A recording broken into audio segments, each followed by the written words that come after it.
Assalamualaikum warahmatullahi wabarakatuh. Jumpa kembali dengan Jalan bersama Lamongan Realitas Channel yang insya Allah tetap komitmen menyajikan fakta dan mengajak kita semua untuk bersama-sama menjunjung nilai-nilai adab, moral, dan kebenaran.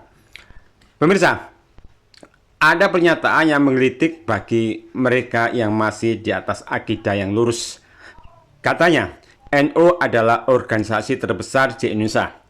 Katanya, secara kultural penganut NU mendominasi di Nusantara ini.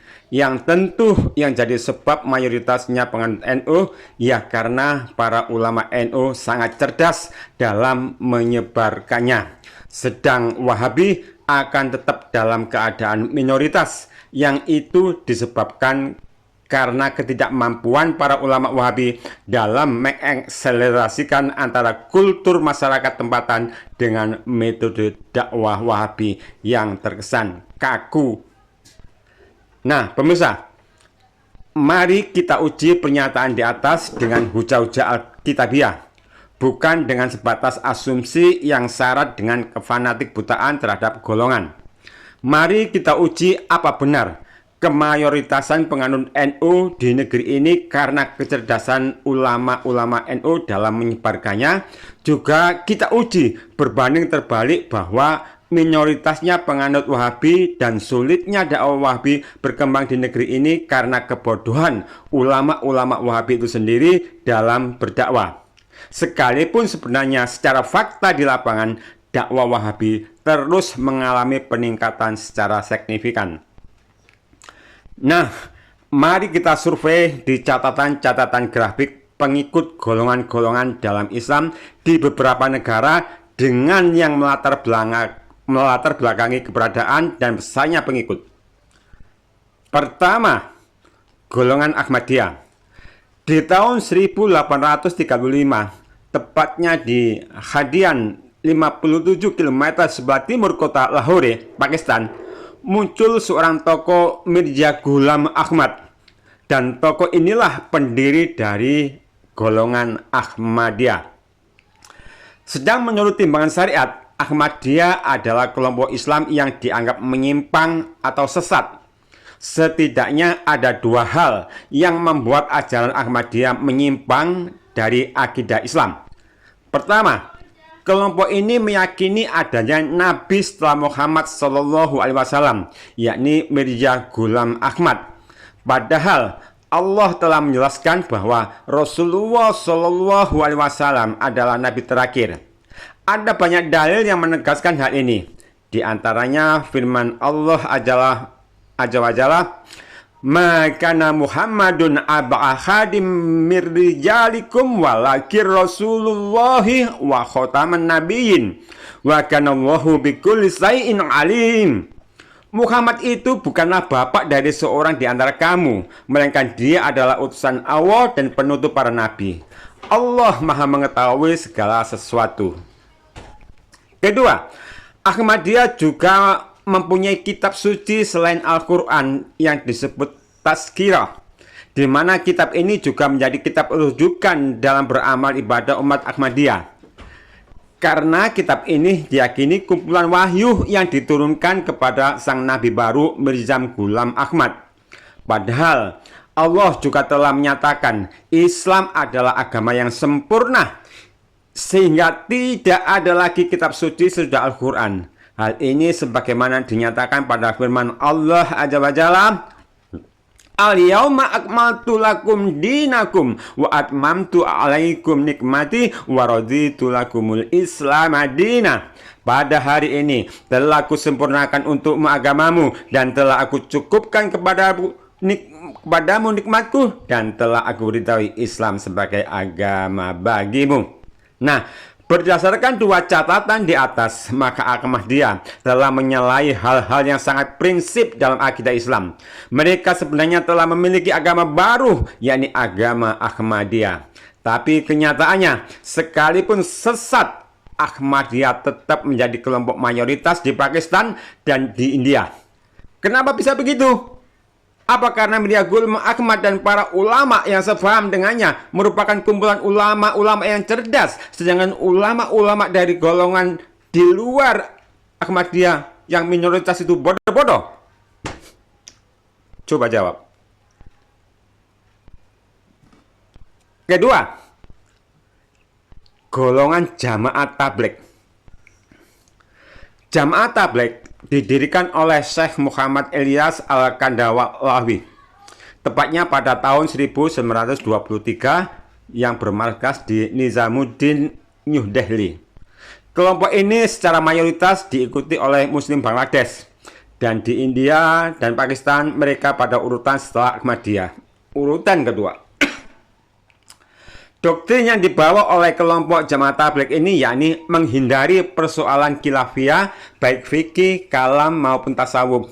Mereka bermadhab, mereka bertarekat dan penganut paham kalam tertentu. Jadi paham mereka sangat mirip dengan apa yang dianut oleh kelompok NU. Tapi mereka sama sekali tak mempersoalkan berbagai perbedaan yang terjadi antara mereka dengan penganut madhab lain. Mereka juga sangat menghindari menganggap syirik suatu amalan, sangat menghindari membid'ahkan suatu amalan kelompok lain, apalagi sampai mengkafirkan praktek-praktek Islaman yang di Indonesia ataupun di daerah-daerah lain. Melihat bentuk akidah yang seperti ini, maka seakan persis dengan NU tadi. Hanya saja Jamaah Tabligh mendoktrin kewajiban berdakwah keluar rumah, khuruj, di mana 3 hari setiap bulan, 40 hari setiap tahun, dan 4 bulan selama hidup. Sedangkan di NU tidak mengamalkan itu. Dan dalam berdakwah, Jamaah Tabligh memiliki jurus kalimat rahasia yang jadi pegangan bagi penganut Jamaah Tabligh, di mana kalimat rahasia itu yakni segala sesuatu yang menyebabkan manusia lari, yang menyebabkan manusia berpecah belah atau berselisih di antara 2 orang, maka harus ditinggalkan karena merupakan penghalang dakwah Jamaah Tabligh, pemutus dakwah Jamaah Tabligh, penghancur dakwah Jamaah Tabligh. Dengan prinsip dakwah yang demikian, maka konsekuensinya apa-apa persoalan yang di situ ada 2 pendapat yang saling bertentangan, maka persoalan itu harus tidak jadi objek bahasan dalam berdakwah. Ketika persoalan bid'ah dalam perkara ibadah, ada satu kelompok yang meyakini bahwa semua bid'ah itu sesat, dan ada kelompok lain yang meyakini ada bid'ah itu hasanah, maka untuk perkara bid'ah itu wajib tidak jadi objek bahasan dakwah mereka. Kalau ada kelompok yang membolehkan tawaf di kuburan, membolehkan bertawasul kepada orang soleh yang sudah mati, namun ada kelompok lain yang menganggap itu adalah perbuatan syirik akbar, maka Jamaah Tabligh tidak membahas perkara itu. Hal itu karena dianggap akan jadi sebab perselisihan dan perpecahan. Nah, sungguh kalimat rahasia Jamaah Tabligh ini sangat bertentangan dengan prinsip dakwah Ahlussunnah wal Jamaah. Konsekuensinya, seorang dai Jamaah Tabligh harus bisa bermuka banyak dengan mendiamkan kesyirikan yang ada di hadapannya, mendiamkan kebid'ahan dan kesesatan yang ada di hadapannya. Padahal Allah Subhanahu wa taala berfirman, "Wala talbisul haqqo bil batili wa ta'tumul haqqo wa antum ta'lamun." Janganlah kamu campur adukan kebenaran dengan kebatilan, dan jangan kamu sembunyikan kebenaran itu sedangkan kamu mengetahuinya. Padahal sebagai muslim, mestinya berdakwah itu didasari kejujuran. Tidak perlu menutup-nutupi, apalagi memutarbalikkan fakta. Kalau kenyataannya bid'ah dalam perkara ibadah itu sesat, maka katakanlah sesat, biar umat tidak terseret dalam ketersesatan. Kalau kenyataannya kesyirikan merupakan dosa besar, maka katakanlah sesuai dengan hukum yang diturunkan. Itu harus kita sampaikan seperti itu, agar umat tahu siapa sebenarnya ahli sunnah dan siapa sebenarnya ahlul bid'ah, siapa muslim yang bertauhid dan siapa muslim yang terseret pada kemusyrikan. Nah, dari penyimpangan-penyimpangan yang justru menjadi pegangan amalan Jamaah Tabligh tersebut, akan tetapi justru dengan jalan itu menjadi jumlah pengikut Jamaah Tabligh menjadi mayoritas di Bangladesh dan nomor urutan kedua di Pakistan dan India. Lalu apa kenyataan ini menjadi alasan yang cukup dijadikan sebab bahwa Sang Syekh Muhammad Ilyas Al-Kandalawi dan ulama-ulama yang sepaham dengannya lebih pintar dari ulama-ulama golongan lain? Coba jawab itu. Nah, sekarang yang ketiga, golongan Syiah. Golongan Syiah. 4 imam madhab sepakat bahwa golongan Syiah adalah golongan yang sesat dan golongan yang paling pendusta. Nah, setelah runtuhnya Khilafah Abbasiyah, sebagian kabilah Turki yang tinggal di Azerbaijan memeluk madhab Syiah Imamiyah. Mereka inilah golongan Syiah Imamiyah pertama yang berdiri secara resmi dan melebarkan pengaruhnya ke seluruh tanah Iran. Pada awal abad ke-16, dinasti Ismail I mendirikan dinasti Safawi dan berhasil menduduki singgasana Tabriz untuk merebut semua wilayah Iran dan Turki. Sejak itu, dinasti ini menjadikan Islam Syiah sebagai agama resmi Iran.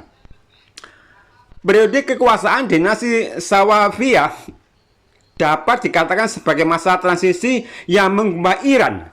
Pasalnya, selama periode tersebut, Iran yang sebelumnya mengikuti madhab Sunni berubah total menjadi benteng spiritual bagi Islam Syiah.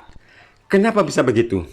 Hal ini dengan sebab, pertama, langkah awal yang dilakukan oleh Ismail I adalah mengumumkan bahwa madhab Syiah Imamiyah sebagai madhab resmi Iran. Kedua, agar Syiah Imamiyah menjadi madhab resmi negara yang dianut seluruh rakyat Iran, maka pemerintah Ismail I melakukan serangkaian pembunuhan dan pembantaian yang kejam. Tindakan paling buruk pada saat dinasti Safawi berkuasa,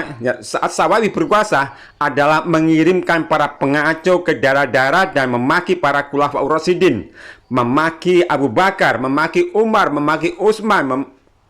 Maka penduduk yang mendengarkannya harus menirukan.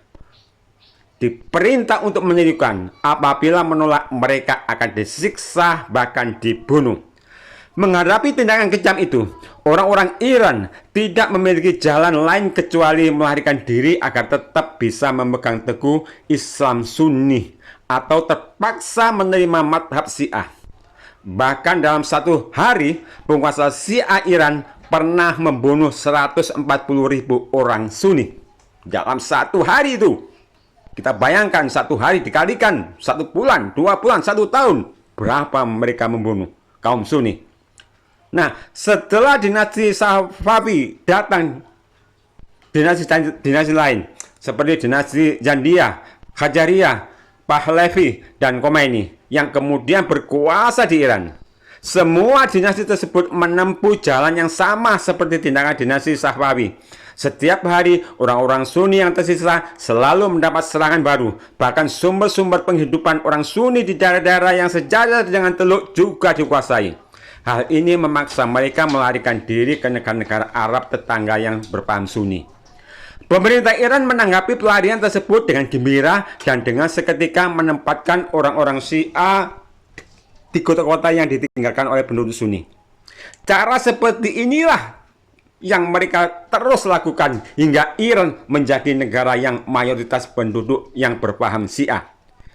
Di sisi lain, masih cukup banyak catatan-catatan kenapa golongan Syiah dianggap golongan yang menyimpang dan sesat. Namun begitu, tetap golongan ini sampai kini menjadi golongan yang mayoritas di Iran.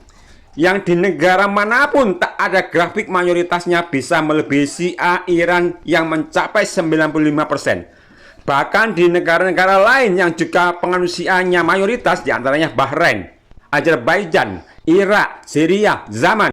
Maka dengan kenyataan tersebut, lalu apakah dengan begitu Abdullah bin Sabah yang merupakan pendiri Syiah dengan diikuti Ismail I dan ulama-ulama yang sefahaman dengan mereka adalah orang-orang yang cerdas dan ulama-ulama yang lurus dari ulama-ulama di luar golongan mereka?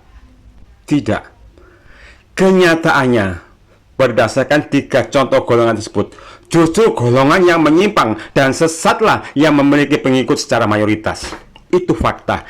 Tidak bisa dibantah. Kenyataannya begitu. Maka benarlah firman Allah Azza wa Jalla, wa ma aksaron nasi walau harasta bimu'minin, dan sebagian besar manusia tidak akan beriman walaupun kamu sangat menginginkannya. Allah juga telah menegaskan bahwa sesat justru yang banyak. Wa in tuti aksara man fil ardi yudilluka an sabilillah iyattabi'una illa dhanna wa in hum illa yakhrusun. Dan jika kamu mengikuti kebanyakan orang-orang di muka bumi ini, niscaya mereka akan menyesatkan kamu dari jalan Allah. Mereka tidak lain hanyalah mengikuti prasangka belaka, dan mereka tidak lain hanyalah berdosa.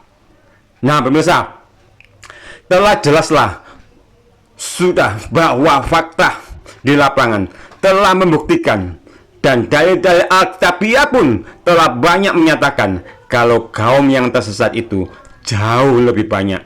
Karenanya, berdiri tegaklah di atas sunnah dan jangan berdiri menghadap cermin kefanatik golongan.